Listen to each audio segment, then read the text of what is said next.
পরিত্যক্ত কূপে পড়ে যায় ছাগল, উদ্ধার করতে গিয়েই নেমে আসে বিপদ। একে একে প্রাণ হারায় 10 বছরের শিশুসহ 4 জন। শনিবার সকালে টাঙ্গাইলের মধুপুরের জলই এলাকায় পরিত্যক্ত 9 থেকে 10 ফুট গভীর কূপে পড়ে যায় একটি ছাগল।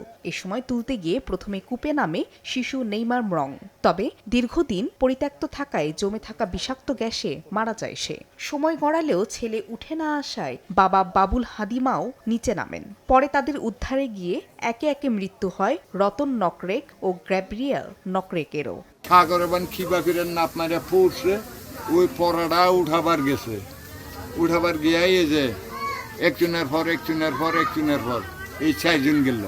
বিষয়টি স্থানীয়দের মধ্যে আতঙ্ক সৃষ্টি করে। খবর পেয়ে মধুপুর ফায়ার সার্ভিস ও পুলিশ ঘটনাস্থলে গিয়ে 4 মরদেহ উদ্ধার করে। অনেকদিন আগে বাথরুম ছিল, অনেক আগে ইউজ করা না, তারপর বিভিন্ন ধরনের আবর্জনা ফেলে সে থেকে বিষ কিয়ার কারণে এই 4 জন ব্যক্তি মারা গেছে। মর্মান্তিক এই ঘটনায় পুরো এলাকায় শোকের ছায়া নেমে এসেছে। সময় সংবাদ, টাঙ্গাইল।